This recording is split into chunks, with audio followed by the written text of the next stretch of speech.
বর্তমানে যেখানে আছি সেখানে হচ্ছে দেখেন ওই পাশে কুমির আছে, বেশ কয়েক জায়গায় কুমির দেখলাম গাজীপুর সাফারি পার্কে এসে। বাট কুমিরগুলো দেখে এমন একটা মানে মনোভাব সৃষ্টি হলো মনের মধ্যে, যেন যে কি বলবো, কি একটা বাংলা কথাই আছে না, সীমাশা দেয় না, যে ভাজা মালটা উল্টিয়ে খেতে পারে না, ঠিক ওই রকম। যে এই যে কুমিরগুলো এমন একটা মনোভাব নিয়ে থাকে। ওই যে দেখেন, আসলে আমি টোটালি একদম নিয়ে আসতেছি না ক্যামেরা ক্যাপচারের মধ্যে, কারণ হচ্ছে টোটালি খাঁচার ভিতর যে কোনো বন্যপ্রাণী বা কোনো কিছু প্রাণী দেখালে সেই আইডিতে সমস্যা হয়।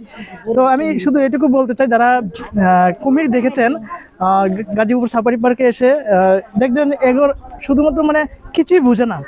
ওরা হচ্ছে এমন ভাবে শুয়ে থাকে, ঘুমাচ্ছে, মানে কিছুই বোঝে না। ওরা হচ্ছে বাজা মাছটা উল্টে খেতে পারে না, অথচ এই কুমিরগুলাই কিন্তু আপনি আমার মতো মানুষকে খেয়ে ফেলবে। জাস্ট আমি এইটুকু মানে বোঝাতে চাচ্ছি, যারা হচ্ছে এমন একটা মনোভাব নিয়ে থাকে আমি কিছুই বুঝি না। ঠিক আপনার আশেপাশেও কিন্তু এরকম মানুষ আছে যে দেখবেন কিছুই বোঝে না, চুপচাপ, এরা ভাজা মাছটা উল্টে খেতে পারে না, কিন্তু এরা এমন কাজ করে বসে আপনি কখনো কল্পনাও করতে পারবেন না।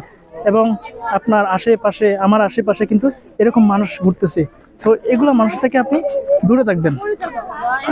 তো আমি শুধুমাত্র এই কুমিরটা দিয়েই বোঝানোর চেষ্টা করছি আর কি। সো ভালো থাকবেন সবাই। হ্যাঁ, আমি যদি দেখাই, এখানে দেখতে পাবেন কুমির পার্ক। এই কুমির পার্ক নিয়ে আসলে মূলত আমি ডাইরেক্ট কুমিরটাকে ক্যামেরার মধ্যে নিয়ে আসিনি।